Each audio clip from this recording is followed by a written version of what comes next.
विचारों को शुद्ध करना पड़ेगा। जब हमारे विचार, हमारी बुद्धि, हमारा चित्त ये श्रेष्ठ हो जाएगा, अच्छा हो जाएगा, तो फिर मेरा देव अधिदेव महादेव भी आपको कदम से कदम मिलाकर साथ देने के लिए तैयार खड़ा रहेगा। हमारे विचार शुद्ध नहीं है, हम अपने विचारों से, और बहुत याद रखना, तुम्हारी सूरत, तुम्हारा चेहरा, तुम्हारा रूप, तुम्हारा रंग, तुम्हारा मकान, तुम्हारी गाड़ी, तुम्हारा बंगला, ये सब केवल पृथ्वी तक है। उस परमात्मा के दरवाजे पर ना तुम्हारा गाड़ी है, ना तुम्हारा बंगला है, ना तुम्हारा रूप है, ना तुम्हारा रंग है, ना तुम्हारा कोई स्वरूप है। जैसे बाहर आवाज बढ़ा दो। जैसे एक माँ अपने बच्चे को पढ़ लिखने के लिए स्कूल भेजती है, और माँ सुबह जब बच्चे को तैयार कर कर स्कूल भेजती है तो माँ ये कामना कर कर भेजती है कि मेरा बच्चा 2 बजे, 5 बजे, 3 बजे स्कूल से 12 बजे वापिस लौट कर आए। जैसा मैंने भेजा है वैसा ही मेरे बच्चा है।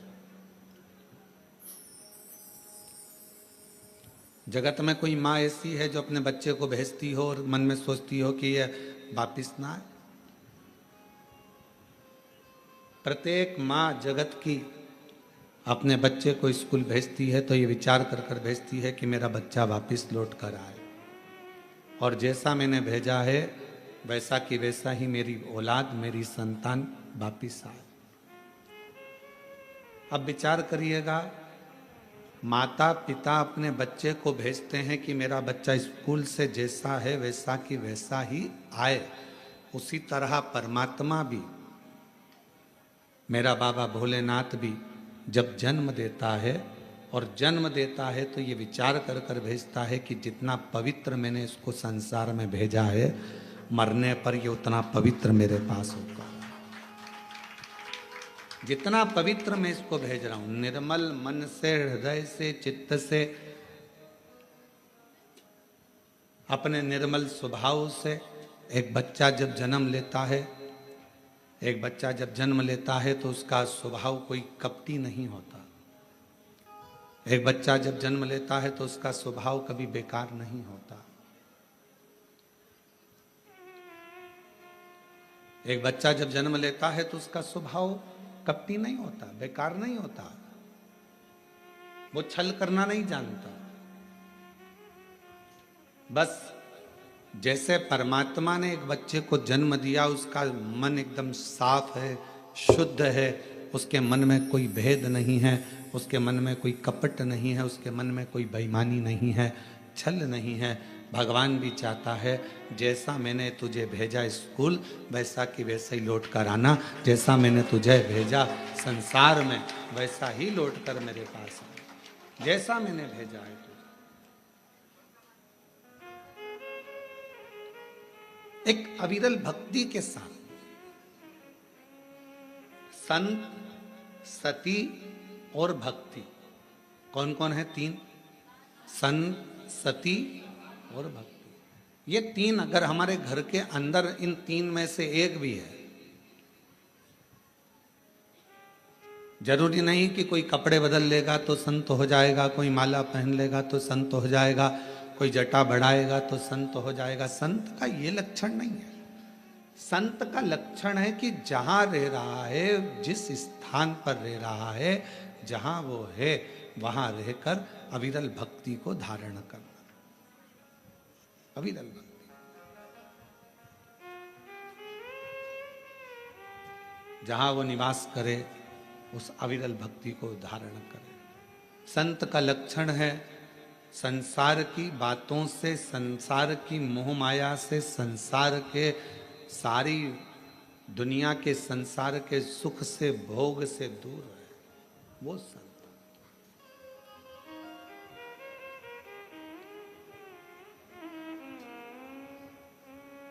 एक पतिव्रता धर्म का पालन करने वाली एक स्त्री, एक नारी, अपने घर में रह रही है, परिवार का भरण पोषण में लगी है, बच्चों को पालने में लगी है। एक माँ ने एक प्रश्न किया, इन्हीं पत्रों में है, अभी आगे हम उसको पढ़ेंगे। वो प्रश्न में लिखती हैं कि मैं मंदिर तक नहीं जा पा रही हूँ क्योंकि घर में मेरे सास ससुर बीमार हैं। फिर उसने पत्र में लिखा कि मैं पहले मंदिर जाती थी, अब नहीं जा पा रही हूँ क्योंकि मेरे सास ससुर बीमार हैं, पति को खदान में काम पर जाना पड़ता है, बच्चों को स्कूल जाना पड़ता है, तो क्या अब मैं पूजन शिवजी की मंदिर में कैसे करूं? तो मेरा उस बहन से, जिसने पत्र लिखा है, उस बहन से इतना ही कहूँगा कि आप मंदिर नहीं जा सकते, अपने सास ससुर की सेवा कर रहे हो, परिवार की सेवा में लगे हो, ये भी मेरे शंकर की सेवा ही है, ये भी मेरे शिव की सेवा। और दूसरा, आपका मन करता है कि मैं मंदिर नहीं जा पा रही हूँ, मेरे मन में खलबली है मंदिर ना जाने की, तो अपने घर में जो शंकर भगवान का शिवलिंग है, अपने घर में जो शिवलिंग विराजमान है, उसकी सेवा करो, उसको जल चढ़ा लो, उसकी आराधना कर लो, मंदिर में पूजन के बराबर ही फल प्राप्त होगा। आप उस सेवा में तो लो, सास ससुर की भी सेवा कर रहे। पंडरीनाथ में हरि विठ्ठल विराजमान है, किसके लिए आए थे? पौंडलिक के लिए। पौंडलिक ने करा क्या था? अपने माँ बाप की सेवा, अपने माता पिता की सेवा। वो तो कभी मंदिर में नहीं गया, ना वो कभी शिवालय गया, ना देवालय गया, ना मंदिर गया, केवल माँ बाप की चरणों की सेवा कर रहा था। इतनी सेवा में लीन हो गया कि भगवान हरि विठ्ठल को आकर, पांडुरंगा नारायण को आकर दर्शन देना पड़ा। इतना कीचड़ हो रहा था कि वहां पौंडलिक ने एक ईंट फेंक दी और उस ईंट के ऊपर भगवान दोनों हाथ कमर पर रखकर खड़े हो गए, हरि विठ्ठल खड़े हो गए, उसका इंतजार करते रहे। भगवान कह रहे हैं तू आ, मेरा दर्शन कर ले। वो कहता है पहले माँ के चरण दबा रहा हूँ, पिता के चरण दबाऊंगा, फिर तुम्हारे से मिलने के लिए आऊँगा। बाद में भगवान से मिलने के लिए आया तो भगवान ने पूछा, पौंडलिक तेरी सेवा से मैं प्रसन्न हूँ, मांग तुझे क्या चाहिए? उसने कहा बस इतनी कृपा कर दो, जो अपने माता पिता की सेवा करे उसको तुम ऐसे ही दर्शन देते रहना, करुणा करते रहना, ऐसे ही कृपा।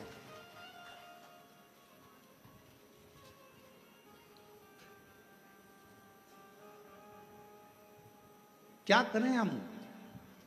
कोई कोई माता ऐसी हैं, कोई कोई भाई ऐसे हैं, कोई कोई जीजियाँ जीजा, मेरी बेटियाँ बेटा ऐसे हैं, मंदिर बहुत दूर है, जाएंगे कैसे? कैसे? तो जहां अपना घर है, घर के अंदर जो शिवालय है उसकी भी आराधना कर सकते। घर में जो मंदिर है, घर में जो भगवान विराजना है, उसकी भी आराधना करो, साधना करो। कभी भी अपने घर के बच्चे को नालायक मत समझो, कभी भी अपने घर के बच्चे को हम हमेशा लायक ही समझो।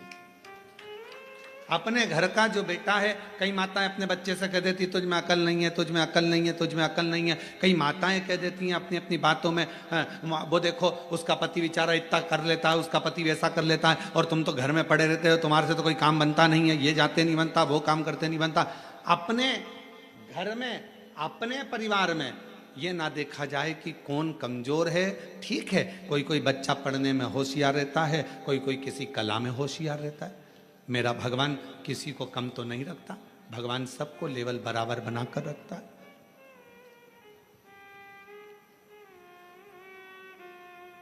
पांच उंगलियां पांचों बराबर नहीं हो सकती। अगर पांचों बराबर हो जाए तो ये मुष्टिका बंध नहीं सकती। इसलिए इस मुष्टिका को बांधने के लिए पांच उंगलियों को भी परमात्मा ने अलग अलग बनाया है, किसी को छोटी, किसी को बड़ी, किसी को मंजली, किसी को संजली बनाया।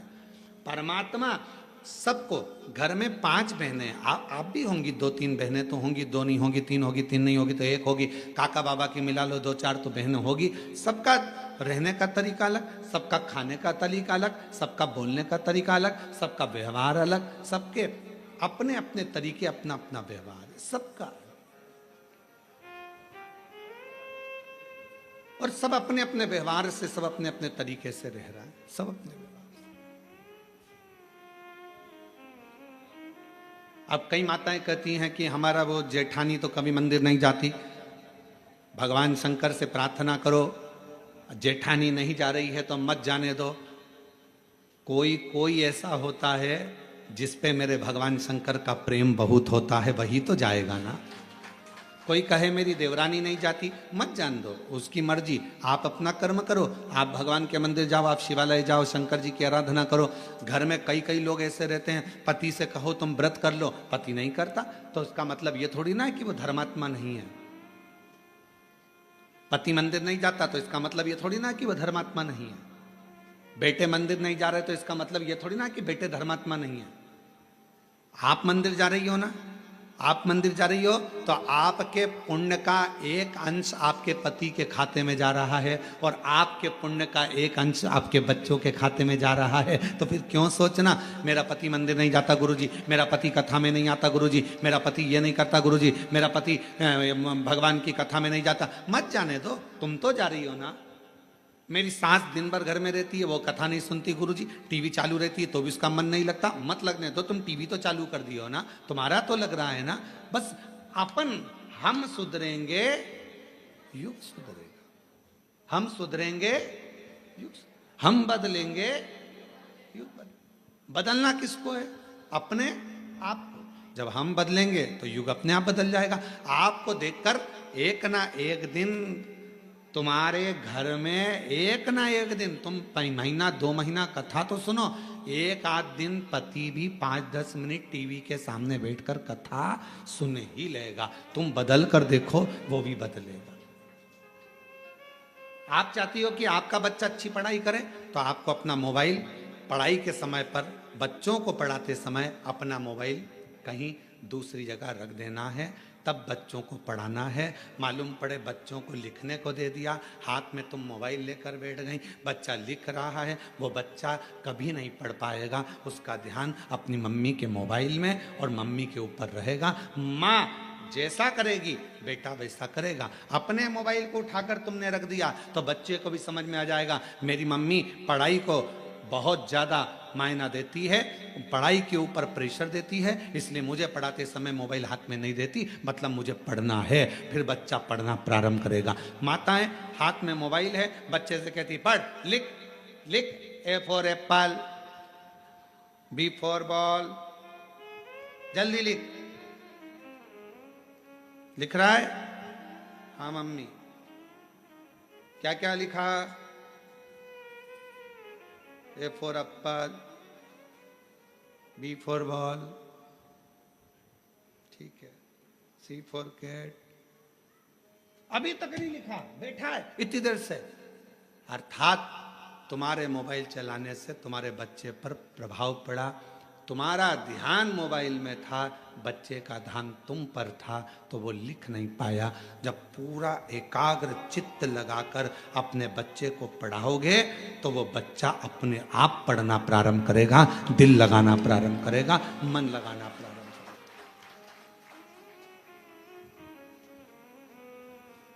हम जब पढ़ते थे उस समय पर 2 तरह के क्वेश्चन आते थे, और हमारे साथ पढ़ने वाले आप सब भी हो। ऐसा नहीं कि आप कोई बहुत ओल्ड हो या न्यू हो, सब हमारे साथ के हो। हमारी जीजी हो, हमारे जीजा हो, बहन हो, तो हमारे साथ के ही हो। हमारे समय पर 2 तरह के क्वेश्चन आते थे। एक क्वेश्चन आता था ऑब्जेक्शन, मतलब जैसे कहते थे कि एक प्रश्न के बहुत सारे उत्तर लिखे होते थे, 4 तरह के उत्तर लिखे रहते थे, और उसमें बताना पड़ता था कि इसमें से कौन सा उत्तर सही है, वो लिख।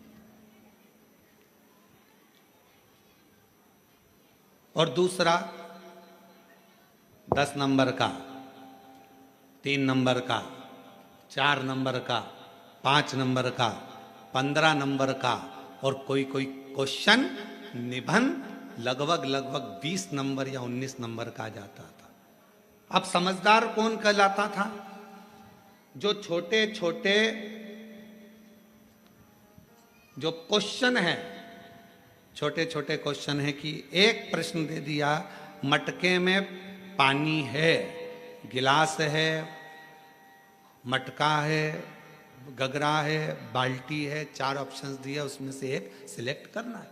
अब जो व्यक्ति पढ़ने में होशियार नहीं है, वो 4 में से एक छांटने में अपनी बुद्धि लगा रहा है, अपना विवेक देख रहा है कि मैं इसमें से क्या लिखूं, क्या हो सकता है, और वो कितने नंबर का, आधा नंबर का, मात्र आधा नंबर, और उसने पूरा समय वो जो क्वेश्चन थे उसमें छांटने में कि इसमें मटका लिख दूंगा, इसमें ये लिख दूंगा, फिर सोचा गलत हो गया, पीछे वाले ने इशारा करा 3 नंबर मतलब तीसरा, फिर किसी ने इशारा करा 1 नंबर, उसने फिर काटा, फिर लिखा, अर्थात वो उसमें रम रहा है, उसमें विचार कर रहा है। और एक बच्चा जो पढ़ने में होशियार था, उसने ये कमजोर प्रश्न तो बाद में देखे, सबसे पहले जो मेन प्रश्न थे जिसमें 19 number, 15 number, 5 number, 7 number, 8 number, जो श्रेष्ठ नंबर आ सकते थे, हमारे स्कूल में भी और हमने हमारे कॉलेज में भी यही करा। अपने जो मूल प्रश्न थे जिस पे अधिक नंबर मिल सकते थे, हम सबसे पहले उसी को हल करते थे, और बाद में अगर समय बचता था तो आधे आधे नंबर को देखते थे। मूल होता है कि अपने ध्यान को एक प्रश्न में जिस पर नंबर ज्यादा हैं उस पर केंद्रित करना, अपने प्रश्न पर ध्यान को केंद्रित करना। और आज भी हम भले शिव महापुराण की कथा मेरे बाबा की करुणा से, शंकर भगवान करुणा से बाँच रहे हैं, शिव जी बाँच रहे हैं, शंकर जी की कृपा है, शिव जी ही बाँचने वाले, शिव ही कराने वाले और शिव ही सुनने वाले, पर आज भी ध्यान वही रहता है कि अपना ध्यान भगवान शंकर की भक्ति पर केंद्रित रखो, बस उस जगह से अपने ध्यान को नहीं हटाना। ये छोटे छोटे प्रश्न, ये छोटे छोटे सब्जेक्ट, तो ये छोटे छोटे क्वेश्चन तो आते रहेंगे, जाते रहेंगे। मूल है मेरा शिव, मूल है मेरा शंकर, मूल है मेरा शंकर। हम भगवान शिव को नहीं पहचानते। हम पूरे दिन, हमारे घर में जितने भी लोग हैं, पूरे दिन छोटे छोटे क्वेश्चन में उलझे रहते हैं। जरा सा पानी गिर गया, सास ने चिल्लाना चालू कर दिया, बेडशीट गिर गई, उस पे चिल्ला दिया, बर्तन झूठे रखे हैं, उस पे चिल्ला दिया। अरे अगर चिल्लाना ही है तो कोई बड़ा क्वेश्चन लाओ, कोई बड़ा प्रश्न लाओ जिस पे विवाद करना है। छोटे छोटी बात पर विवाद करते हो। ये जरा सा खाने पर विवाद कर दिया, रोटी ज्यादा बन गई तो विवाद, सब्जी फेंक दी तो विवाद, सब्जी में जरा सी मिर्ची जल गई तो विवाद, गैस की टंकी जल्दी खत्म हो गई तो विवाद, तेल जल्दी खत्म हो गया तो विवाद, मिर्ची जल्दी खत्म हो गई तो विवाद, पति आकर बोला कल ही तो सब्जी लाया था तो विवाद चालू हो गया। ये छोटे सब्जेक्ट है, ये छोटे क्वेश्चन है। इन छोटे क्वेश्चनों के लिए समय मत निकालो, बड़ा क्वेश्चन ढूंढो। लड़ाई करना है तो कोई बुलंद बात लेकर आओ जिसके पीछे लड़ाई हो, तो बात है, छोटी छोटी बात पे क्या लड़ाई करना। उसी तरह भगवान को पाने के लिए क्वेश्चन बड़ा, मतलब मन बड़ा करिए, शिव की ओर केंद्रित करिए, भगवान शंकर में मन लगाकर जब आप अपने हृदय से शंकर को पुकारोगे तो निश्चित है सारे क्वेश्चन अपने आप हल होना प्रारंभ हो जाएंगे, रिजल्ट अच्छा है। आप कर ही नहीं रहे।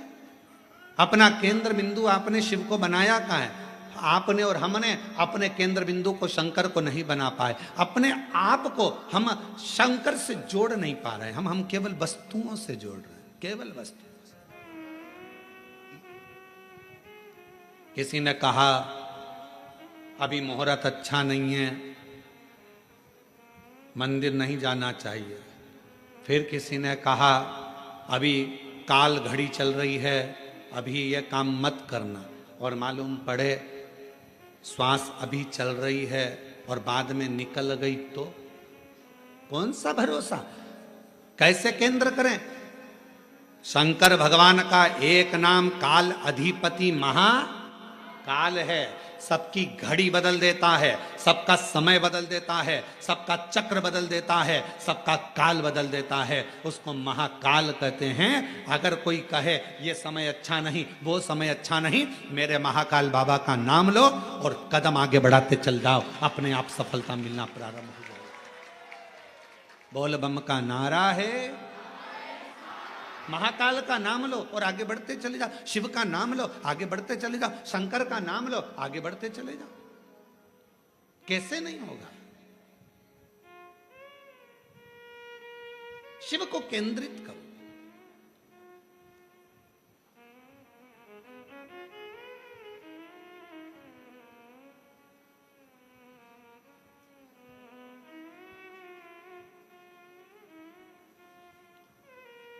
एक हमारे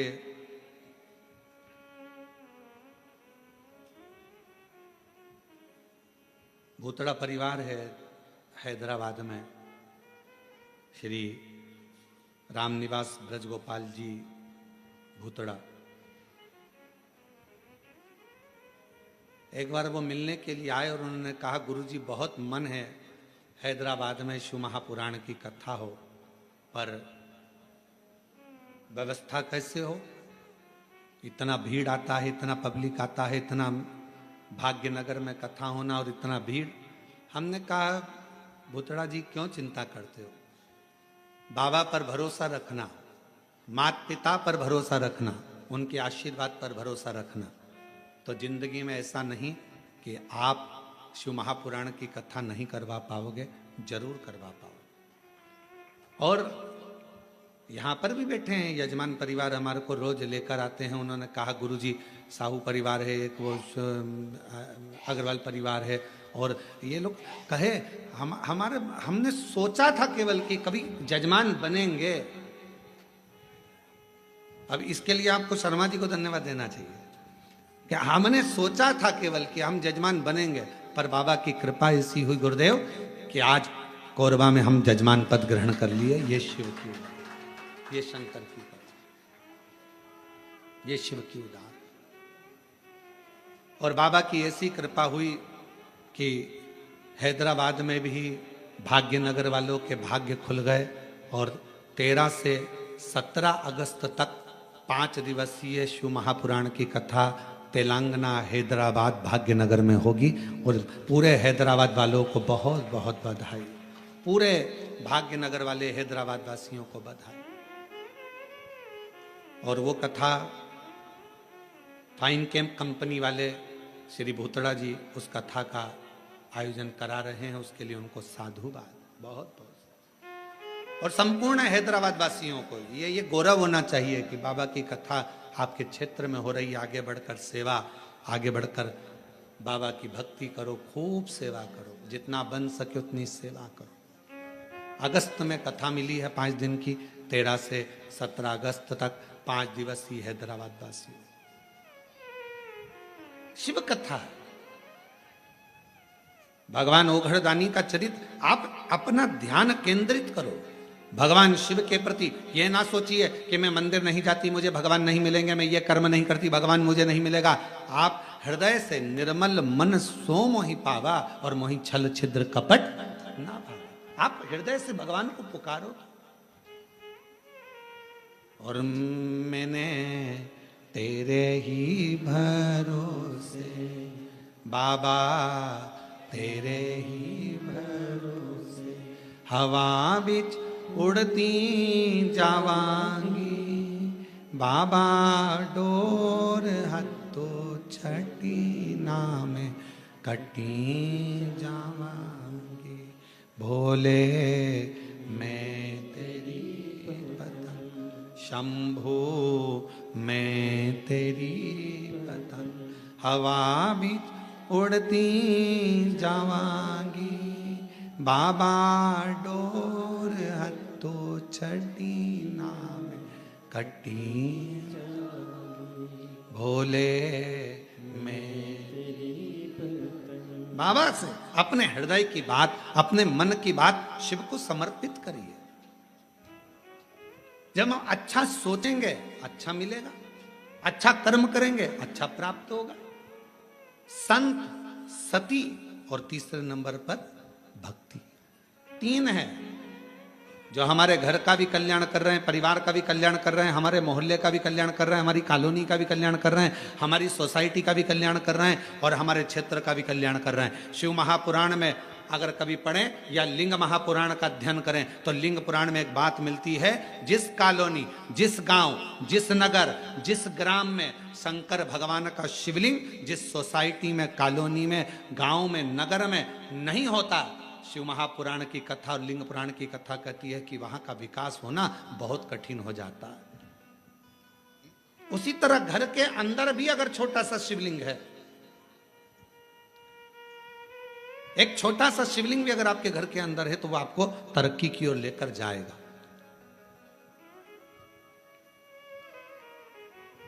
वो आपको वृद्धि की ओर लेकर जाएगा। बस एक मन से शिव की आराधना, मन से शिव की उपासना, मन से शंकर की भक्ति को धारण करो, मन से। और शंभु शरणे पड़ी मांगू घड़ी रे घड़ी, दुख काटो दया करी इन दर्शन आपो।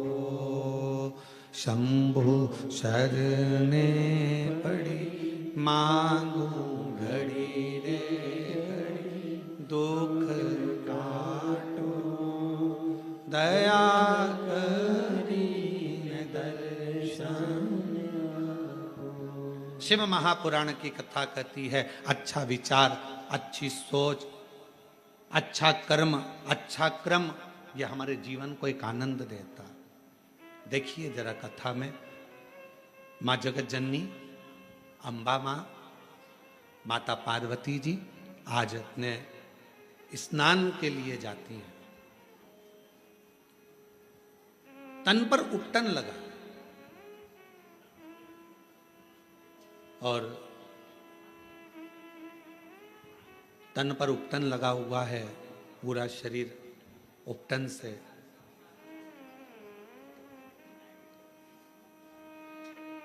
तभी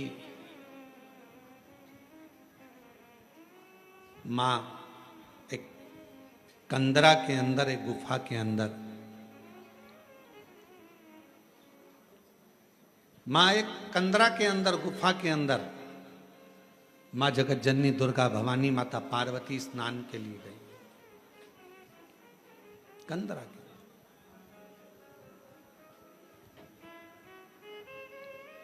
तन पर उपटन है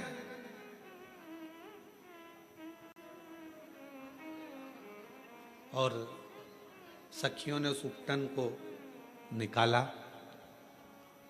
उपटन निकालकर एक सुंदर सा पुतला मां जगत जननी पार्वती जी ने बनाया।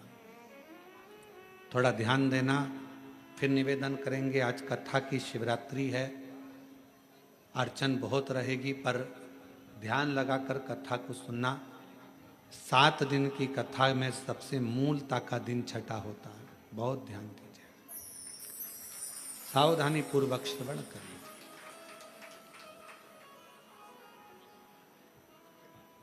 तन का उपटन निकाला। मां जगत जननी अम्बा दुर्गा भवानी ने, मां पार्वती जी ने उस उपटन से सुंदर एक पुतला का निर्माण किया। पुतला बना तो सखी ने कहा कि क्या इसमें प्राण आ सकते? क्यों नहीं, क्यों नहीं आएंगे? क्या इस पुतले में प्राण आ सकते हैं? क्यों नहीं आएंगे?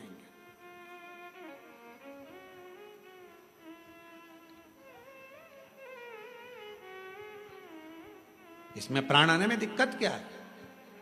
कई बार जो प्रश्न माता पार्वती जी के जीवन में आया, वही प्रश्न आपके जीवन में भी आता है। जितने ऑनलाइन कथा सुन रहे हैं, बड़ी सावधानी से सुनिएगा।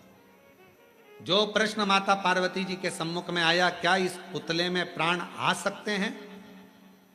कई बार ऐसा प्रश्न आपके सामने आकर खड़ा हो जाता है, क्यों मम्मी तुम कथा सुनती हो, शिव जी के मंदिर जाती हो, क्यों तुम भगवान की आराधना करती हो, क्या ऐसा हो सकता है? तब माता पार्वती जी के सामने प्रश्न आया, क्या इस पुतले में प्राण आ सकते हैं? पार्वती जी ने बिना सोचे समझे बिल्कुल कह दिया, हां प्राण आ सकते हैं। इसको कहते हैं विश्वास, इसको कहते हैं भरोसा। अब कोई आपसे कहे कि क्यों ये ऐसा हो सकता है क्या? क्यों मम्मी मैं डॉक्टर बन सकता हूं? कल एक बच्ची, हम जब मिल रहे थे सब लोगों से, तो एक बच्ची कह रही थी मुझे आईएएस ऑफिसर बनना है। मैंने कहा बेटा क्यों नहीं बन सकते? आईएएस ऑफिसर भी तो आपके बीच के हैं, क्यों नहीं बन सकते? आप मेहनत तो करो, पढ़ाई तो करो, परिश्रम तो करो। अपनी मेहनत को, अपने पढ़ाई को, अपनी परिश्रम को जब 4 तो आईएएस ऑफिसर भी बन जाओगी। उसने कहा गुरुजी बिल्कुल सही में, हाँ आप एक दिन बन जाओगी, आप मेहनत तो करो। पार्वती जी के सामने भी प्रश्न आया, क्या इस पुतले में प्राण आ सकते हैं? पार्वती जी ने बिना सोचे, जो विश्वास जब पक्का होता है, भरोसा जब दृढ़ होता है, तो मुख से निकल जाता है, बिल्कुल प्राण आ सकते हैं। क्यों नहीं आए? कई माताएं अपने अपने बच्चों को लेकर आती हैं, पति को लेकर आती हैं, किसी का हाथ नहीं चलता, किसी का पाँव नहीं चलता, किसी का शरीर नहीं चलता, तो वो कई बार प्रश्न करती हैं, क्यों गुरुजी, ये मेरा बेटा बोलने तो लगेगा, ये मेरा बेटा चलने तो लगेगा? हम भी अपने पूर्ण भरोसे पर कहते हैं बिल्कुल। जब कई बच्चे दौड़ने लगे, कईयों का कैंसर ठीक हो गया, कईयों की किडनी ठीक हो गई, किसी का लीवर ठीक हो गया, किसी का थायराइड, किसी का शुगर, किसी का बीपी, किसी के 30 साल शादी को हो गए, किसी के 25 साल शादी को हो गए, उनको औलाद हो गई, तो इसको नहीं हो सकता? सब होगा।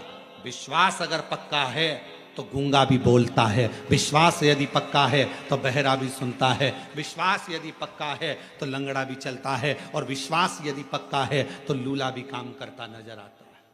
एक विश्वास की दृढ़ता भी तो होना चाहिए। आपका भरोसा ही दृढ़ नहीं है। और जितने शिव भक्त कथा को श्रवण कर रहे हैं, जितने शंकर जी के भक्त इस पवित्र कथा का लाभ ले रहे हैं, जितने ऑनलाइन कथा सुन रहे हैं, जितने कोरबा की इस पवित्र धरा पर बैठकर कथा सुन रहे हैं, अपनी बुद्धि में एक बात बिठा लेना, अगर शंकर भगवान को एक लोटा जल चढ़ाते हो, शिव जी की आराधना करते हो, और तुम्हारा पति, तुम्हारे बच्चे, तुम्हारे घर के लोग तुमसे कहें ऐसा हो सकता है मम्मी, क्यों नहीं हो सकता? होगा। एक शब्द मुंह पर आना चाहिए, ना शब्द नहीं, हाँ होगा। तो मम्मी ये हो जाएगा, होगा, क्योंकि शंकर जी पे लोटा भरकर जल चढ़ाने वाले की एक ना एक दिन वाणी भी सिद्ध हो जाती है, वाणी भी सिद्ध हो जाती है। शिव महापुराण की कथा कहती है, प्रतिदिन तुलसी, जैसे प्रतिदिन तुलसी खाने वाले का, प्रतिदिन तुलसी का पान करने वाले का, तुलसी को लेने वाले का, जैसे बेलपत्र प्रतिदिन खाने वाले का, जैसे शंकर भगवान पे चढ़े हुए जल का रोज आचमन करने वाले की वाणी एक दिन सिद्ध हो जाती है, सिद्ध वाणी हो जाती है। और वो जो बोलता है, जो वो बोलती है, वो पूर्ण होता ही है, वाणी सिद्ध होती है।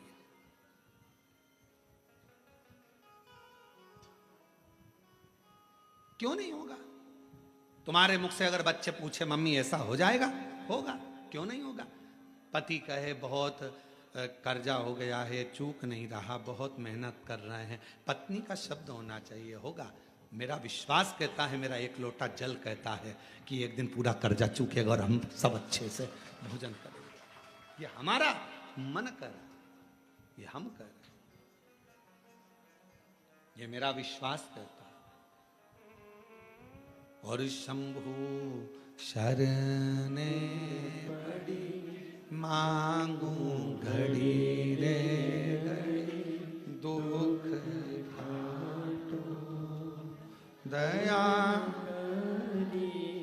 दर्शन आपो।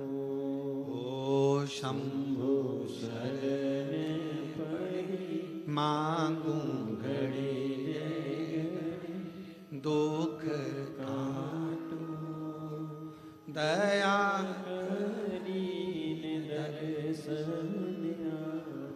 शिव महापुराण की कथा कहती है, जब भक्ति का पुण्य बढ़ता है तो भगवान छप्पर फाड़ कर देना प्रारंभ करता है।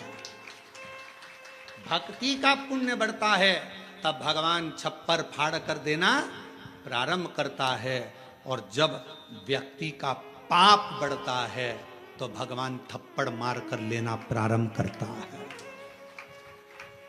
भक्ति का पुण्य बढ़ा तो भगवान ने छप्पर फाड़ कर देना प्रारंभ करा, और पाप बढ़ना प्रारंभ हुआ तो फिर थप्पड़ मार कर लेना प्रारंभ किया। वापिस लिया परमात्मा, कालगति को घुमाते। मत बुरे कर्म कर बंदे, वरना पछताएगा, भगवान की आंखों से तू बच नहीं पाएगा, तू बच नहीं पाएगा। अरे ओ अज्ञानी मत कर नादानी, अरे ओ अज्ञानी मत कर नादानी। तेरे कर्म का फल भी तू ही पाएगा, जैसा किया तूने तेरे आगे आएगा। मत बुरे कर्म कर बंदे वरना पछताएगा। भगवान की आंखों से तू बच नहीं पाएगा, तू बच नहीं पाएगा। अरे ओ अज्ञानी मत मत कर नादानी, अरे ओ अज्ञानी मत कर नादानी। सखी कह रही हैं पार्वती जी की, ये पुतले का निर्माण करा है, क्या इस पुतले में प्राण आ सकता है? क्यों नहीं, प्राण आएगा।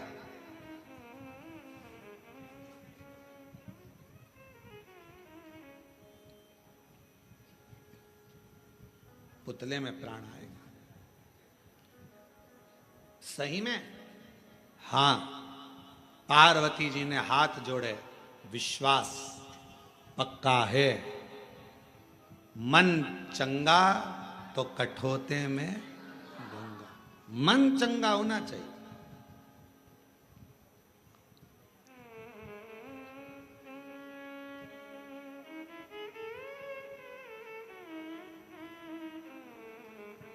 कई बार ऐसा होता है कि पूजन करने बैठे हो और गंगा का जल तुम्हारे पास में नहीं है ना, हाथ में कटोरी में पानी ले लिया करो।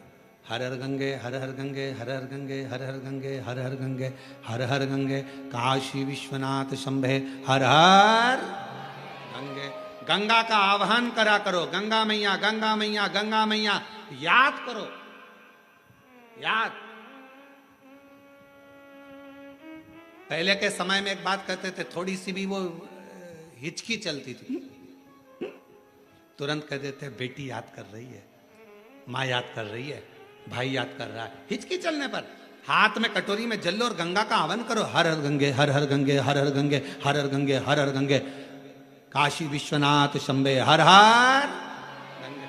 जो गंगा का आह्वान करा वो सादा जल नहीं रहेगा, उस जल को पीकर देखो और जो कटोरी में जल है उसको पीकर देखना, दोनों में अंतर हो जाएगा, क्योंकि गंगा भाव से उस कटोरी के अंदर प्रकट हो गई, भाव से। और कोई कहे गुरुजी ये कैसे हो सकता है, तो मीराबाई का चरित्र निकाल कर देखो। कौन थे मीराबाई के गुरु? मीराबाई के गुरु कौन थे? चमड़े का जूता बनाते थे संत रविदास जी, चर्मकार थे, चर्मकार थे। ये दुनिया के लोगों ने, आज के जमाने में दुनिया के लोगों ने अपनी अपनी गादी को प्राप्त करने के लिए, सिंहासन को प्राप्त करने के लिए हमारे सनातनियों को तोड़ रहे हैं जातियों में। ये दुनिया के लोग आज के समय में जातियों में सनातन धर्म को तोड़ने का प्रयास कर रहे हैं। मेरे शास्त्र कहते हैं, हमारे पुराण कहते हैं कि कहीं पर भी भेद नहीं है। मनु शत्रुपा की संतान ब्राह्मण भी है, मनु शत्रुपा की संतान क्षत्रिय भी है, मनु शत्रुपा की संतान वैश्य भी है और शूद्र भी। ब्राह्मण क्षत्रिय वैश्य शूद्र ये सभी मनु शत्रुपा के। आप भी मनु शत्रुपा के, हम भी मनु शत्रुपा के। सारा संसार जितने मनुष्य का दर्शन कर रहे हो, सबकी माता पिता सबके पूर्वज एक ही हैं, मनु और शत्रुपा। उन्हीं के संतान आप और हम सब हैं, उन्हीं की संतान।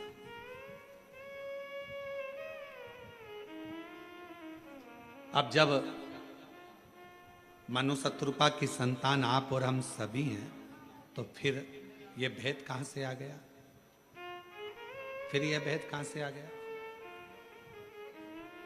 जब मनु शत्रुपा की संतान आप भी हैं, मनु शत्रुपा की संतान हम भी हैं, तो फिर भेद कहां से आ गया? कौन बड़ा कौन छोटा, कौन गरीब कौन अमीर, ये भेद भगवान की कथा नहीं करती है, यह हमारा शास्त्र नहीं करता, यह हमारी पुराणे नहीं करती। आप भी मनु शत्रुपा की संतान हैं, हम भी मनु शत्रुपा की संतान हैं। इसलिए जितना भी जगत है, जितने भी सब एक मनु शत्रुपा की संतान है। उसमें कोई भेद नहीं है। हमारे बीच में भाई जी, जिनकी धर्म पत्नी श्रीमती कौशल्या देवी जी सहाय हमारे बीच में विराजमान है। एक बार जोरदार ताली बजाकर उनका स्वागत, वंदन, अभिनंदन। भगवान देवाधिदेव महादेव की परम भक्त हैं आप, और स्वयं के निज निवास जहाँ है गाँव में, उसी के बिल्कुल पास में एक बड़ा सुंदर प्राचीन शिवालय आपका, जहाँ नित्य प्रति आपकी शिव भक्ति वहाँ रहती है। और पूरे श्रावण में मैं श्रीमती कौशल्या दीदी जी के लिए कहूँगा कि पूरे श्रावण में आपकी शिव भक्ति और आपका श्री शिवाय नमस्तुभ्यम का अखंड जाप संपूर्ण छत्तीसगढ़ वालों के कल्याण के लिए होता है। एक बार जोरदार ताली बजाएं। साधुता आपको बहुत बहुत बहुत साधुवाद।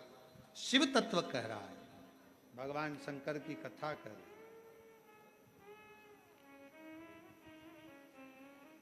भगवान शिव का पवित्र कथा वर्णन कर रहे हैं। यह ना सोचा जाए कि अपने मुख से विश्वास का एक प्रतिबिंब शब्द प्रकट होना चाहिए, एक विश्वास का शब्द। माता पार्वती जी से कहा, मां जगत जननी जगदम्बा जी, पार्वती से उनकी सहेली ने कहा, क्या ये हो सकता है?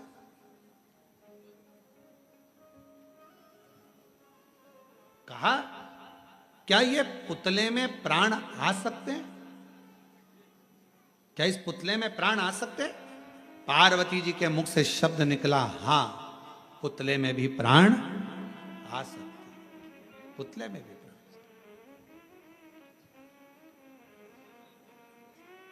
ये विश्वास, ये दृढ़ता और यही भरोसा पूर्ण होना चाहिए।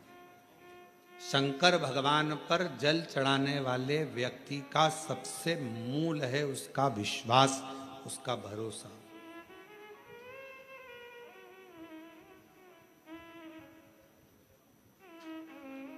सबसे मूल। क्या इस पुतले में प्राण आएंगे? हाँ, आएंगे। आप जल चढ़ाते हो, रोज शंकर जी की आराधना करते हो, रोज भगवान शिव की आराधना करते हो, शिव की भक्ति करते हो, शंकर की आराधना में डूबे रहते हो, शिव उपासना में डूबे रहते हो, और कोई तुमसे पूछ ले, क्यों मम्मी ये हो सकता है, क्यों पापा ये हो सकता, क्यों नहीं होगा? होगा। सिद्ध वाणी हो गई।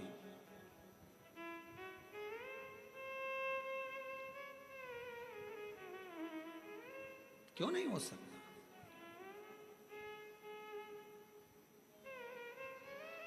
आप जब हृदय से, अभी अभी हम दीदी से पूछ रहे थे कि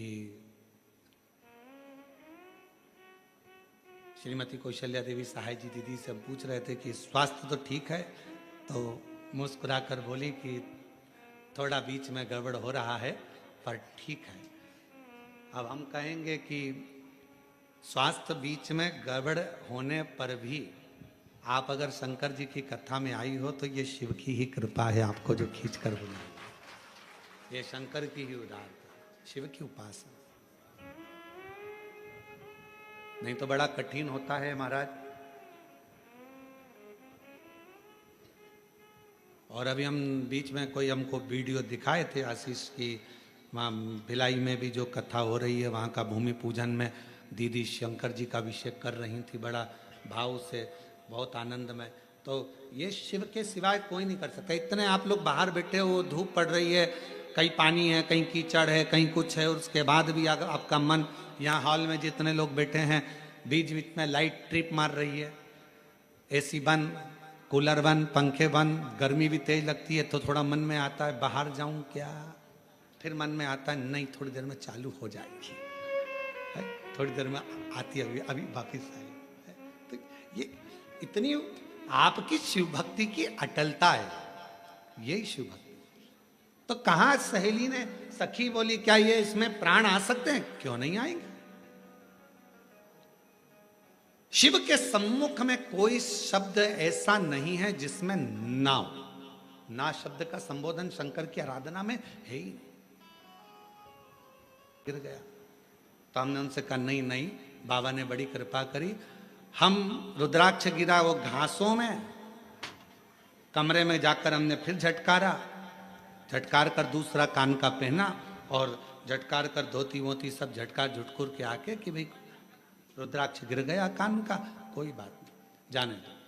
कथा में आए, अंदर पूजन करने बैठे, प्रणाम करा, बाबा से कहा बाबा वो बेचारे सब रुद्राक्ष ढूंढ रहे होंगे, कृपा करना उनको रुद्राक्ष कहीं मिल जाए।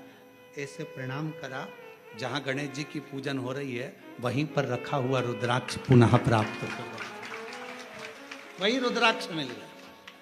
तो वो दीदी कह रही थी गुरुजी हमारे फार्म हाउस पर आपको तकलीफ हुआ करिए, हम उन दीदी से कहना चाहेंगे ये तो आपकी निर्मल भक्ति है, भाव है।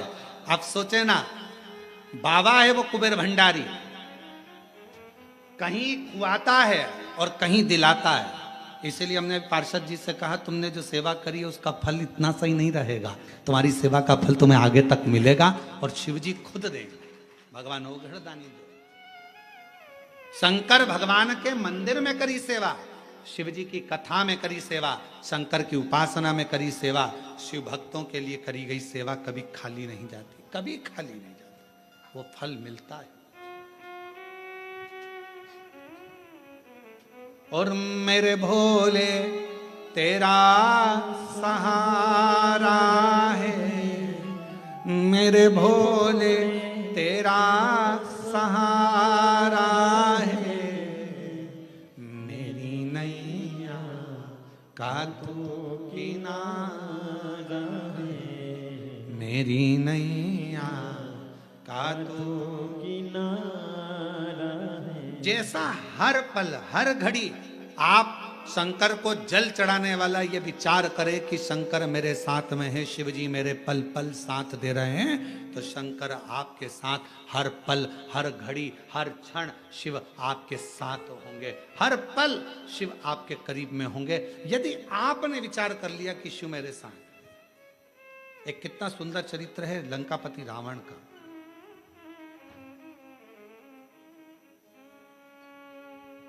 एक दिन लंकापति रावण से भगवान शिव जी ने कहा कि तू कुछ मांग, कुछ मांग ले, तेरा मन हो जो मांग ले। लंकापति रावण ने कहा बस मांगू एक ही चीज,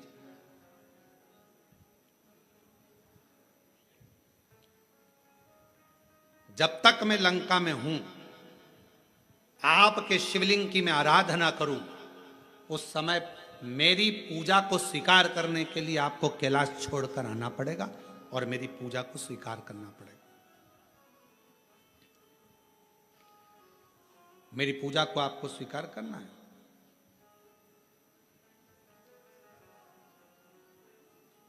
ठीक है, बाबा भोलेनाथ जी ने कहा जैसी तेरी इच्छा। जब जब लंकापति रावण जल चढ़ाता था, भगवान शंकर कैलाश छोड़कर रावण की लंका में आकर जल को स्वीकार कर लेते थे। रावण बेलपत्र चढ़ाता, भगवान शंकर उस बेलपत्र को स्वीकार कर लेते, बेलपत्र को स्वीकार। लंका का राजा रावण शिव की आराधना में तल्लीन रहता, जब जब स्तुति कहता भगवान शंकर उसकी स्तुति सुनने के लिए आ जाते। तुरंत उसी समय उसी पल उसी घड़ी शंकर को आना पड़ता था शिव जी। और आज भी श्रीलंका में कैलाशेश्वर महादेव का एक मंदिर है श्रीलंका के अंदर। आज भी जहां लंकापति रावण जिस शिवलिंग की आराधना करता था और कैलाशपति भगवान शंकर उस शिवलिंग के पास में आकर खड़े हो जाते थे सेवा को लेने के लिए, आज भी वो वहां पर विराजमान, आज भी। और शिव जी की बड़ी कृपा हुई है, जो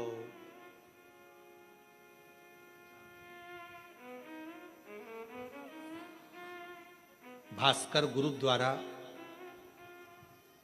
श्रीलंका में वही शिवलिंग की साक्षी में, कैलाशेश्वर महादेव की साक्षी में,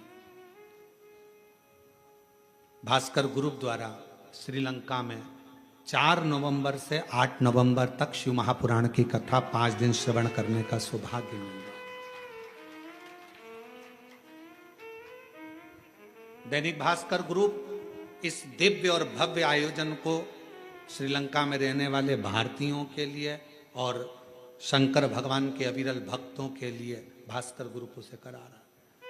4 नवंबर से 8 नवंबर तक 5 दिन तक भगवान शंकर कैलाशेश्वर महादेव, भगवान शिव जो श्रीलंका में लंका की उस पवित्र धरा पर जहां मां जानकी जी निवास करी, जिस जगह पर स्वयं श्री हनुमान जी महाराज आए, जिस भूमि पर स्वयं देवाधिदेव महादेव अपनी पूजा को स्वीकार करने के लिए आते थे, ऐसी पवित्र धरा से आप और हम पूरा भारत और पूरा विश्व उस कथा को 5 दिन की लाइव देखेगा और पूरी श्रीलंका उस कथा का लाभ लेगी पूरे आनंद के साथ। उस कथा की दिव्यता और भव्यता के साथ पूरे क्षेत्र के लोग उस कथा का आनंद। मैं भास्कर ग्रुप को बहुत बहुत धन्यवाद देता हूं जिन्होंने इस 5 दिवसीय कथा को 4 नवंबर से 8 नवंबर तक की कथा जो श्रीलंका के कोलंबो में आयोजित कर रहे हैं, उसके लिए उनको अग्रिम बधाइयाँ। और उनका जो ग्रुप जा रहा है उस कथा की दिव्यता और भव्यता को श्रवण करने के लिए 5 दिन श्रीलंका के शिवालयों का भ्रमण करने के लिए, माँ जानकी जिस स्थान पर निवास करी उस अशोक वाटिका का दर्शन करने के लिए, मेरे हनुमान जी, मेरे राम जी का सुंदर प्रतिबिंब स्वरूप दर्शन करने के लिए उनको बहुत बहुत सारी सिद्धता। शिव तत्व हो और आप और हम टीवी के माध्यम से उस कथा का लाभ लेंगे। जो जाने वाले हैं वो जाएंगे और जो सुनने वाले हैं, अब पूरे तो चले ना जाएंगे और चले गया तो फिर श्रीलंका कहाँ जाएगा, तो वो भी सोचने वाली बात है। तो शिव की कृपा से, शंकर की करुणा से अभी आप देखो जी ये कथा ऑनलाइन हो रही है और हालत ये है कि जितने अंदर हैं, बाहर हैं, उधर हैं, अंदर फंसे पड़े हैं और फिर रोड पे खड़े हैं। और शायद अब तो रोड पर बैठ भी गए होंगे, मुझे जहां तक उम्मीद है, अपनी अपनी दरी बिछाई होगी और बैठ गए होंगे। शिव तत्व अब प्रशासन भी हालांकि ऑनलाइन है, वो भी क्या कहे, इनकी भक्ति के आगे झुकना पड़ता है कि भाई ठीक है अब आ गए हैं, बैठ जाओ, कथा श्रवण कर, कानों में तो जाएगी, भगवत रस तत्व ग्रहण करा। और आज कथा का 6ठा दिन होगा, कल सुबेरे की कथा हो जाएगी 8 बजे से 11 बजे तक। 11 बजे के बाद सब अपने अपने घर, बाबा देवाधिदेव महादेव श्रावण की पहली कथा हो जाएगी, फिर 21 से प्रारंभ हो जाएगी 5 दिवसीय ऑनलाइन, फिर वो होगी कुबेरेश्वर बाबा के धाम से। शिव तत्व है। शिव महापुराण की कथा करिए, ना का संबोधन शंकर के पास में नहीं है। भस्मासुर आया, कंगन मांगा, दे दिया। लंकापति रावण के पिताजी ने कहा कि ये सोने की नगरी हमको दे दो, भगवान ने दे दी। ना शब्द नहीं है शिव जी के पास में, ना का संबोधन। अगर आपसे कोई कहे मम्मी ऐसा हो सकता है, शंकर भगवान को अगर 1 लोटा जल चढ़ाते हो तो तुम्हारा विश्वास इतना पक्का होना चाहिए कि होगा, ये निश्चित है। एक पत्र है, अच्छा है, देखिए।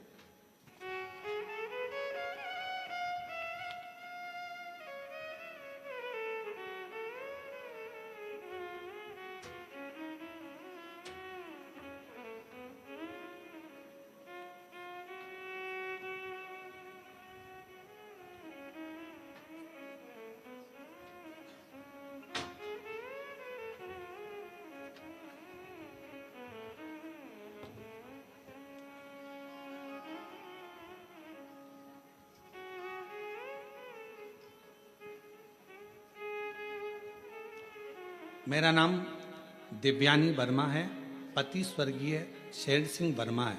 मैं बिलासपुर अशोक नगर की रहने वाली हूँ। 2020 में मेरे पति को ब्लड कैंसर हो गया था, उस बीमारी के कारण उनकी मृत्यु हो गई, जिसके बाद हम बड़े दुखी रहने लगे और घर में इतना धन भी नहीं था कि हम लोग सही से भोजन कर सकें। खर्च चलाना वाला कोई नहीं है। तबीयत बहुत खराब सी मेरी भी रहने लगी। 2023 में पेट में दर्द हुआ, चेकअप करवाया, हॉस्पिटल गए बिलासपुर में ही। मार्क हॉस्पिटल में जब चेकअप करवाया तो वहाँ जाकर पता चला कि मेरे शरीर में भी 4th स्टेज का कैंसर हो गया है। गुरुदेव, पति भी कैंसर में गया और 4th स्टेज का कैंसर हो गया। मैंने डॉक्टर साहब से कहा मेरे बच्चे को मत बताना, क्योंकि वो अकेला क्या करेगा और उसके पास पैसा नहीं है, मेरी इलाज कैसे होगा, क्या करूंगा। ऑपरेशन का डॉक्टर ने कह दिया। हमने विचार करा एक बार बड़े डॉक्टर को रायपुर और चले जाएं, पर इतना पैसा नहीं था। समाज के लोगों ने थोड़ा बहुत पैसा एकत्रित करा, हमको दिया। हम लोग रायपुर पहुंचे और फिर वहां जाकर डॉक्टर से जांच कराई तो उन्होंने कहा कि इसका इलाज तो अभी करना पड़ेगा, क्योंकि 4th स्टेज का कैंसर है, लास्ट 6 महीने आप जीवित रहोगे, इससे ज्यादा नहीं रह सकते। ऑपरेशन कर भी देंगे तो भी 6 महीना है, क्योंकि लास्ट में पहुंच चुका है और पैसा भी खर्च होना है, धन है नहीं। विचार करा क्या करें। जो डॉक्टर के लिए पैसा समाज के लोगों ने दिया था वो हमने उनको देकर कहा आप थोड़ा तो इलाज करिए। थोड़ा इलाज प्रारंभ हुआ गुरुदेव, और डॉक्टर ने तो 6 महीना दिया था। पर समाज के एक भाई ने कहा कि अगर कोई मंदिर में जाए, शंकर को जल चढ़ाए और वो जल लाकर अगर इसको तुम्हें पिलाए, आराम लगना प्रारंभ होगा। बेलपत्र का सेवन करो। बाबा को धन्यवाद देती हूँ, मेरे बेटे ने पशुपतिनाथ का व्रत किया, जल लाकर देना प्रारंभ करा। आज बाबा की कृपा से 6 महीना क्या, बाबा की कृपा से सालों निकल गए और मेरे बाबा ने मुझे अच्छा रख दिया। मैं बाबा को प्रणाम करती हूँ, शिव जी को नमन करती हूँ, बाबा को प्रणाम करती हूँ। ये शिव की उदारता। कहीं बैठी हो दिव्यानी वर्मा, पति स्वर्गीय शेर सिंह वर्मा, बिलासपुर अशोकनगर की रहने वाली, कहीं बैठी हो तो आ सकती हैं बेलपत्र लेने के।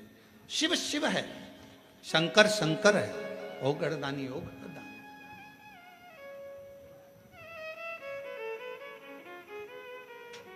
ये इसलिए बाबा बालक प्रकट हो गए।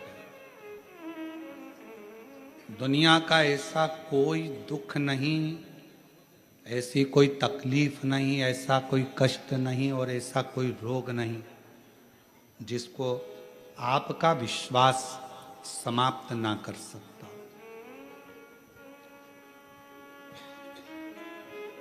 यदि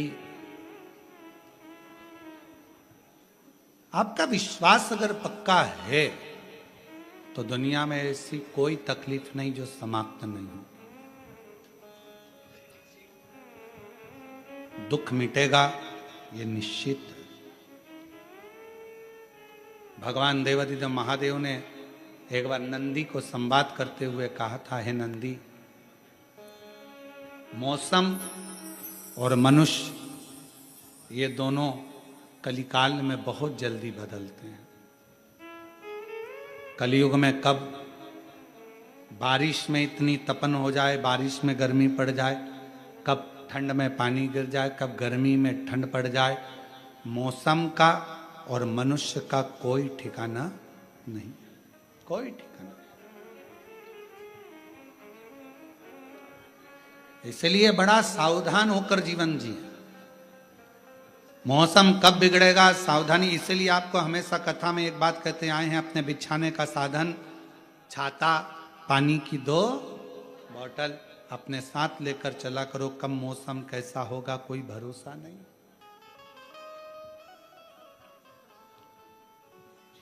और जो लोग हैदराबाद में 13 अगस्त से 17 अगस्त तक जो भी हैदराबाद तेलंगाना के आसपास के शिवभक्त कथा श्रवण करने आए, वो भी सावधानी पूर्वक। और हमारा एक नियम हमेशा हम व्यासपीठ से कहते हैं, कोई सोने की चीज नहीं, कोई गले में चेन, मंगलसूत्र, मोबाइल, पर्स, कोई इतना महंगा सामान लेकर अपने साथ मत जाओ कथा में, क्योंकि मेरा शंकर तो खुद डायमंड है, मेरा शिव तो खुद हीरा है। शिव को पाने जा रहे हो पूर्ण विश्वास के साथ। मौसम और मनुष्य, अजय, मौसम और मनुष्य ये कब बदलेंगे कोई ठिकाना। भगवान स्वयं देवादिदेव महादेव भगवान शंकर नंदी से कहे, ठीक है बेटा। डॉक्टर ने 6 महीना दिया था, बाबा की कृपा से पूर्ण स्वस्थ हैं। एक बार जोरदार ताली बजाकर साधु का भगवान शिव की अविरल। शिव शिव है। मौसम और मनुष्य कब बदलेगा कोई ठिकाना नहीं, इसलिए अपनी तैयारी पूर्ण रखो, पूर्ण तैयारी, उस तैयारी के साथ चलिए। शिव महापुराण की कथा कहती है, भगवान शंकर का चरित्र कथा है, शिव तत्व कथा है। भगवान शंकर की कथा कहती है, पार्वती जी के विश्वास से बालक प्रकट हो गए और बालक को बिठाया दरवाजे पर। पार्वती जी गई स्नान करने, कोई आए उसे रोक देना।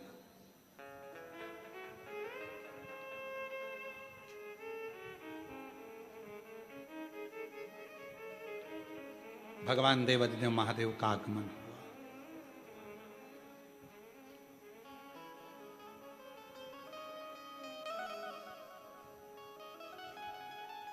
भीतर शिव जी आने लगे, रोका, अंदर नहीं जाने दूंगा।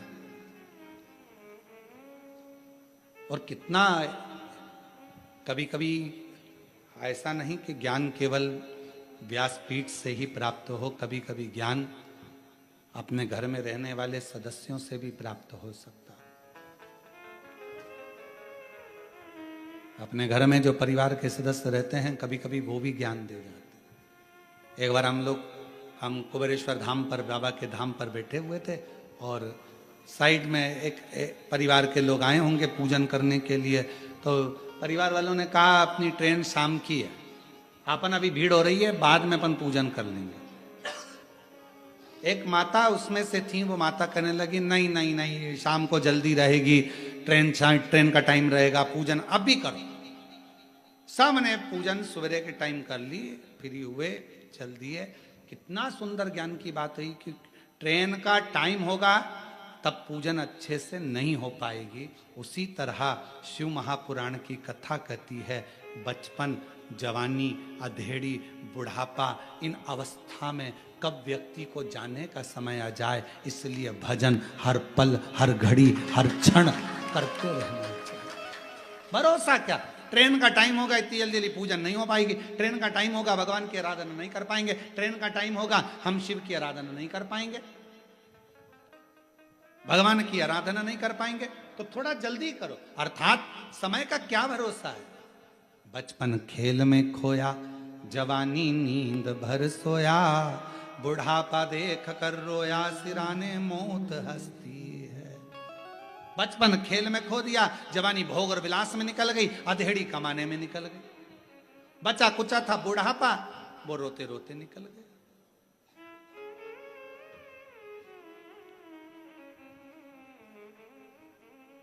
छत्तीसगढ़ में बाज पक्षी के दर्शन होते हैं क्या? बाज के, चील होते हैं। अच्छा, जो बाज पक्षी होता है ना, उसकी उम्र होती है लगभग 70 से 100 साल।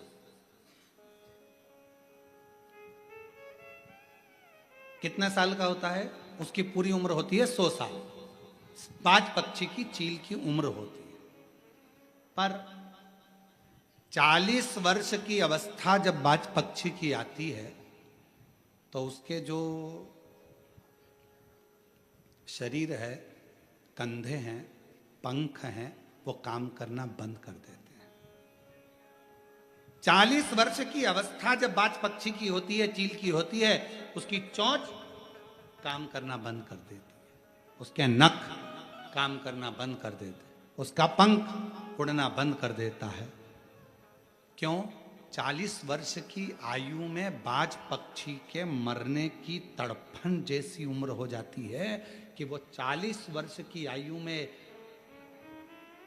एक समय, 6 महीने का एक समय ऐसा आता है उस बाज पक्षी का कि उसको तड़पना पड़ता है, मरने के लिए मौत को मांगता है।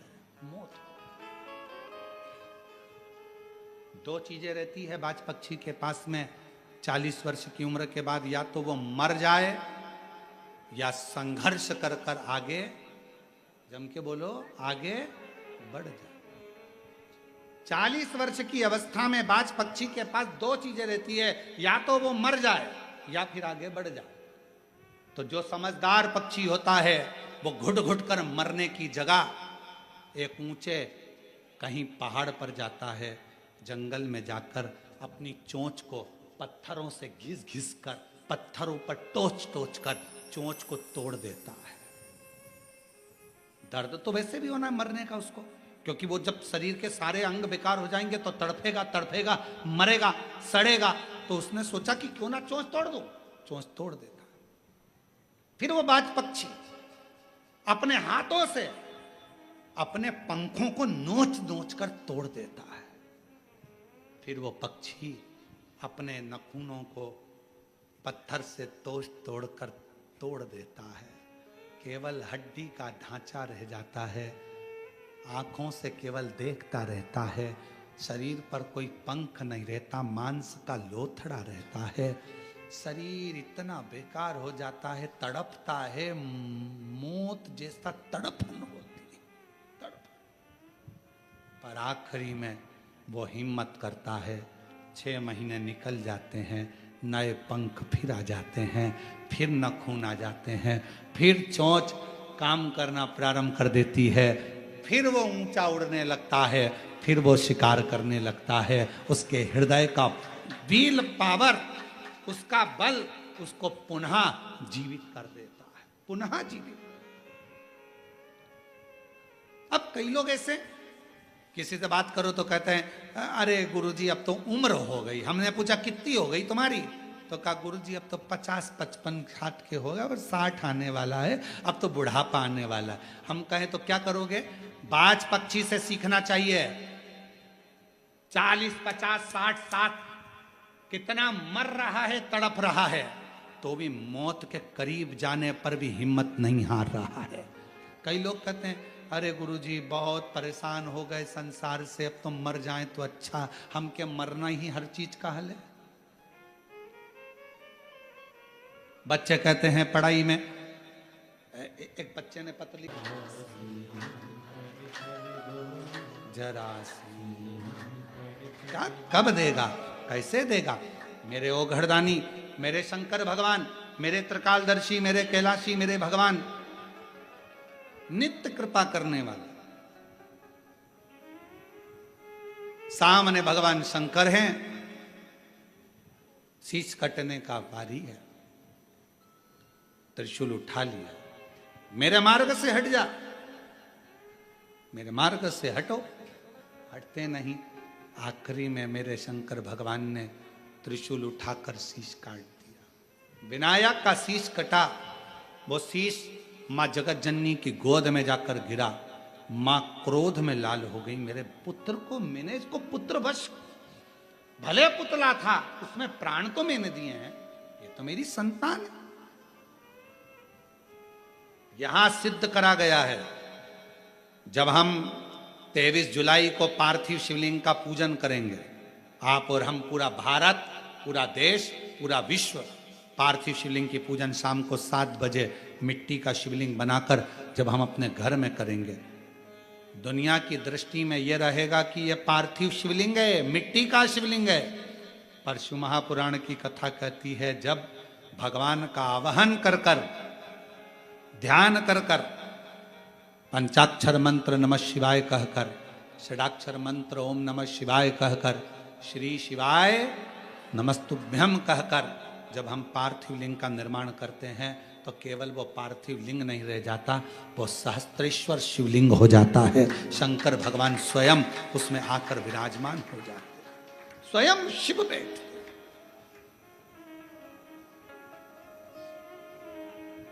कल शाम को जब हम मिल रहे थे तो एक बहन जी ने एक प्रश्न करा था कि गुरुजी ये पार्थिव शिवलिंग की इतनी महत्वता क्यों है? श्रावण के महीने में शिवरात्रि का इतना महत्व क्यों है?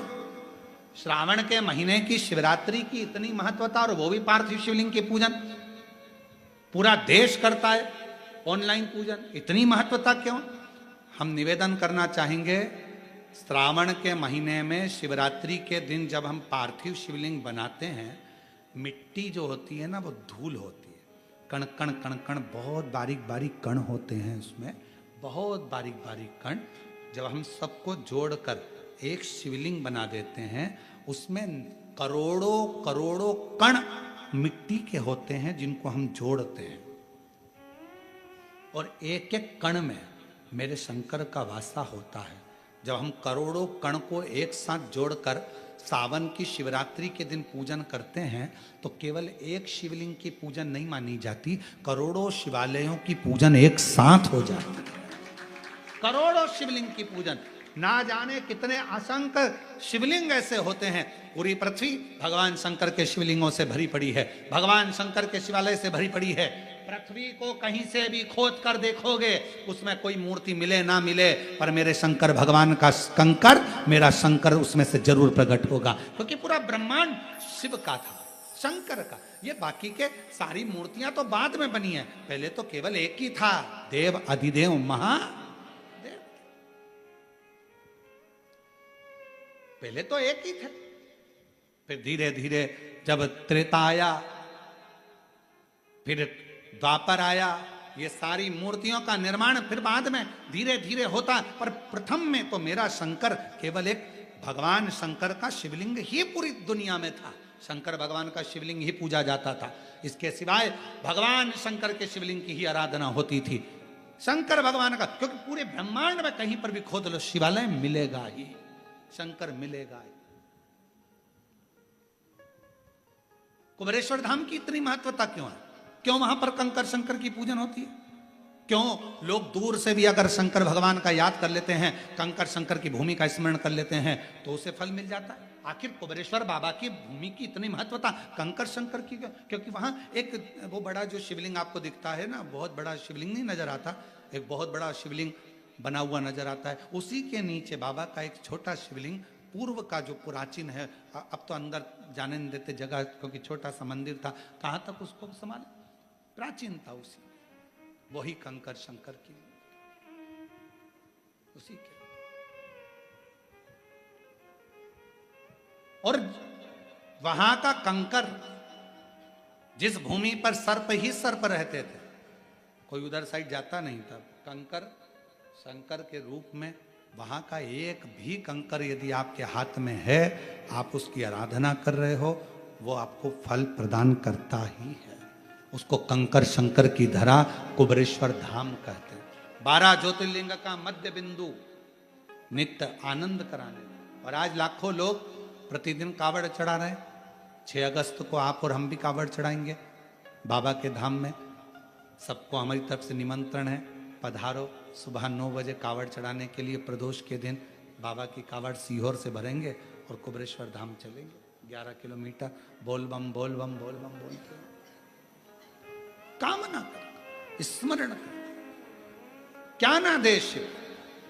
शिव महापुराण की कथा कहती है, भगवान शंकर का चरित्र कथा है।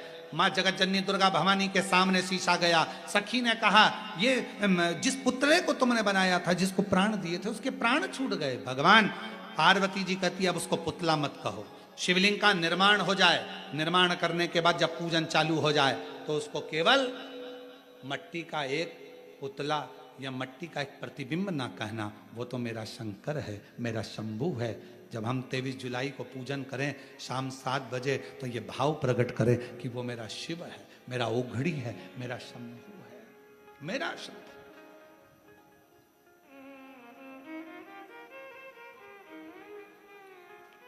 उसको पहचानो। पार्वती मैया को क्रोध आ गया और मां जगत जननी को क्रोध आया और जगत जननी माता बाहर निकल कर आई। भगवान शिव के सामने कहने लगी, जिसने इस बालक को मारा है उसको जीवित करे, नहीं तो पूरे ब्रह्मांड को मैं तोड़ दूं। पूरे ब्रह्मांड, हर हर महा, पूरे ब्रह्मांड को मैं तोड़ सकती हूं। भगवान शिव ने अपने गणों को बुलाया, क्योंकि जहां विश्वास पक्का होता है, मरे को भी जीवित परमात्मा को करना पड़ता है। विश्वास अगर एक पत्र है,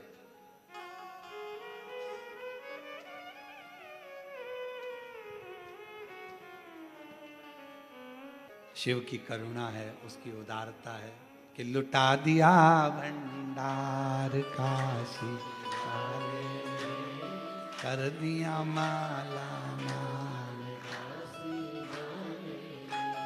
जो जैसी भावना लाया वो वैसा ही नहीं, खाली उसे लौटाया वो मन ही मन हर्षा। और कर दिया माला माल काशी, लुटा दिया भंडार। शिव कथा कर रही है, भगवान शंकर का चरित्र कर रहा है, शिव महापुराण की कथा कर रही है। जैसे ही शीश कटा, इसको जीवित करना पड़ेगा। भगवान शंकर ने कहा यह पार्वती का विश्वास इस पुतले पर है, और पार्वती ने इसको जीवित करा था पुतले को, और विश्वास का यदि बल प्रबल होता है तो जीवित करना ही पड़ेगा। शंकर भगवान ने गणों को भेजा, जाओ जाओ, जो मां अपने बच्चे से पीट कर कर सो रही हो उसका शीश लेकर, हथनी पीट कर कर सो रही थी। कितना सुंदर भाव कहा है। एक मां अपने बच्चे को अगर जन्म देती है तो मां कभी अपने बच्चे से पीट भी नहीं करती है। बच्चा भले बड़ा होकर मुख मोड़ लेता है, पर मां कभी मुख नहीं मोड़ती है। मां कभी मुख नहीं मोड़ती। बाल्यावस्था में बच्चा है, गोदी में बच्चा है, तो भी मां उसका ध्यान रखती है। पास में सो रहा है, मां ध्यान रखती है। माता का एक स्मरण बच्चे के प्रति रहता है। बच्चे के प्रति एक स्मरण रहता है।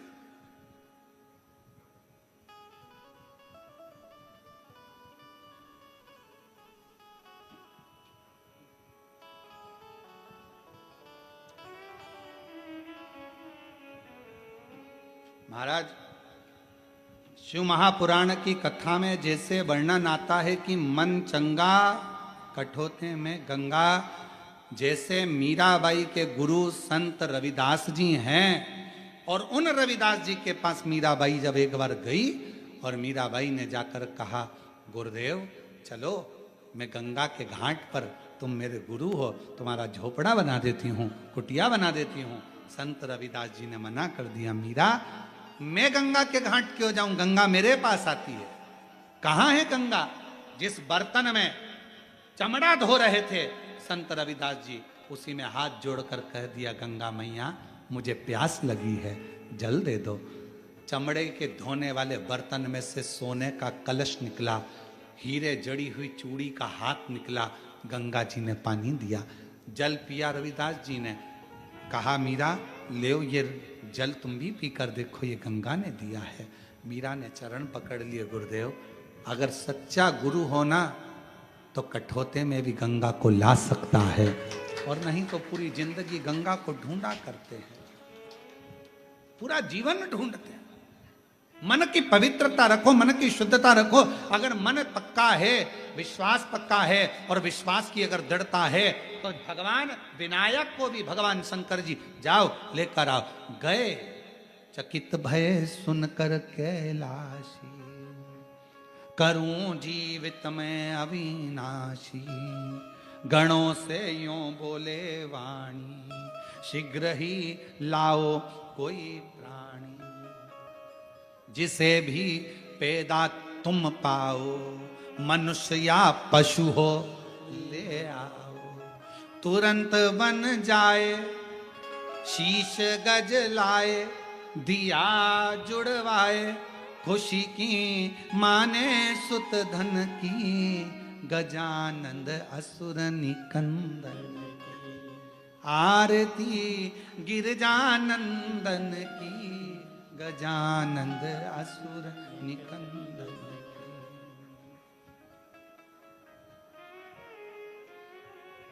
कितनी कृपा! पार्वती जी देखकर थकित रह रही हैं। क्या कर रहे हो नाथ? मनुष्य के शरीर पर हाथी का मुंह, यह कहां की रीति है? शंकर भगवान ने कहा, पार्वती एट ए टाइम पर नहीं मिल रहा कुछ, जो मिला है वही जोड़ देता हूं। अगर ऐसा होगा तो बाद में चेंज कर दूंगा। अभी जो मिला तू कहेगी तो बाद में चेंज कर।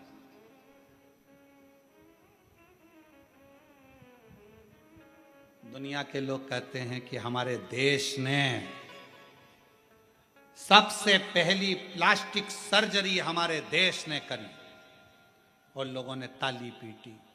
भारत वालों को छाती ठोक कर कहना चाहिए, पहली प्लास्टिक सर्जरी मेरे शंकर भगवान ने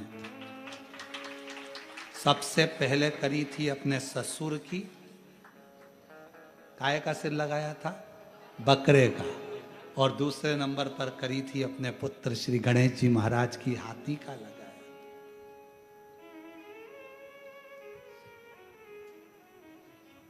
फिर किसी ने कहा उड़ने वाला विमान पहले हमने बनाया। अरे भारत वालों को गोरा होना चाहिए, सबसे पहला उड़ान भरने वाला विमान तो कुबेर भगवान ने बनाया था, जिस पर बैठकर उड़ते थे, और रावण ने उसको छुड़ा लिया।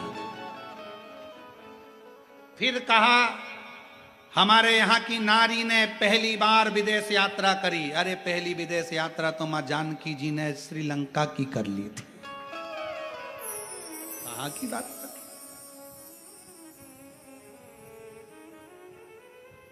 भारत माता की गोद में जन्म लेने वाला एक एक बच्चा, भारत माता की गोद में जन्म लेने वाली एक एक बच्ची, भारत माता की गोद में जन्म लेने वाला एक एक व्यक्ति कोई साधारण नहीं है। यहां भारत माता की गोद में जो जन्म लेता है वो स्वयं ही आनंद में रहने वाला और विद्वत्ता की खान होता है। विद्वत्ता की खान।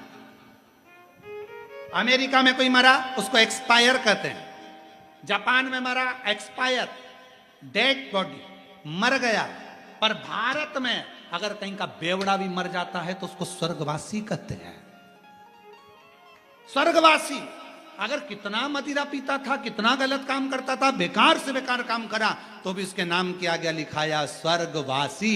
मतलब भारत की भूमि पर अगर कोई प्राणों को त्यागता है तो वो कहीं भटकता नहीं है, स्वर्ग मिल जाता है। वो कहीं इधर उधर नहीं जाता, कहीं नहीं जाता।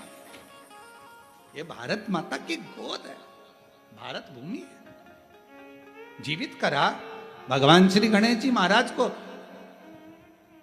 भगवान शिव ने वचन दे दिया, वर दे दिया, प्रथम गिनती में आएंगे, बुद्धि के देव कहलाएंगे, जगत में पूजे जाएंगे। 33 कोटि देवताओं ने आकर भी वर दे दिया। पार्वती जी को संतुष्टि हो गई कि मेरा पुत्र अब ठीक है। समय आया, श्री गणेश जी महाराज जब बड़े हो गए, बड़े होने के बाद कार्तिकेय जी ने तारकासुर को भी मार दिया। समय आया तो विचार करा इनका विवाह करना है। अब विवाह किसका करें, यह विचार करा गया। तो पार्वती जी से पूछा गया कि तुम्हें सदानंद कार्तिकेय जी का पहले ब्याह करना है कि गणेश जी का पहले ब्याह करना है।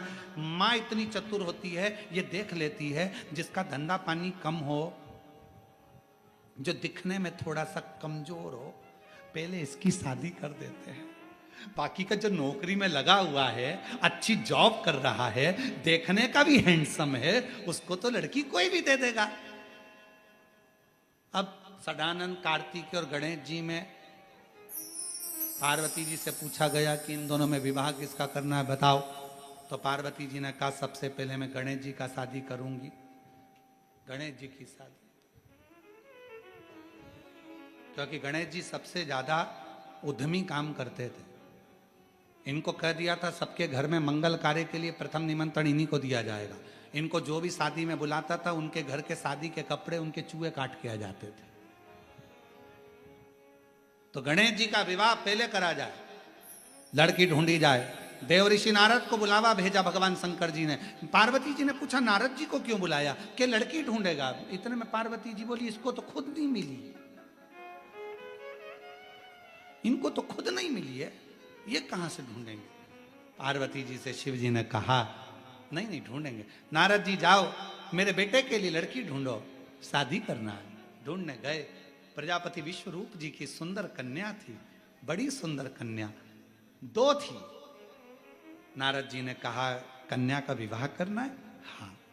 कैसा वर चाहिए, कहा मेरी लड़कियों को मीठा बड़ा खाने का शौक है, लड़का ऐसा हो जिसको मीठा प्रिय हो। नारद जी ने कहा बिल्कुल वैसा ही है। मेरी बेटी अंदर भोजन बनाए, नाक ऐसी हो कि सूंघ कर अंदर आ जाए। का नाक की तो पूछो ही मत, पक्की नाक वाला है, इतनी लंबी है कि कह नहीं सकते। मेरी बेटियां बहुत धीमा बोलती हैं, कान ऐसे हो कि सुन ले। नारद जी ने कहा कान सूपे के बराबर है, सुनने में भी आगे है। मेरा दामाद ऐसा हो, एक जगह पर बैठ जाए तो लगे कि कोई बैठा है। नारद जी ने कहा ऐसा ही है, ऐसा है। एक बार बैठ जाता है तो उठता ही नहीं 10 दिन तक, फिर अनंत चतुर्दशी पे ही उठता है 10 दिन बाद। अच्छा, मेरा दामाद ऐसा हो वैसा हो, तो फिर कहा कि बेटी का ब्याह कैसा, तो कि एक लड़का ऐसा मिल जाए जिससे दोनों बेटी की शादी कर दूं। तो नारद जी ने कहा एक बेटा है। तो कहा कौन?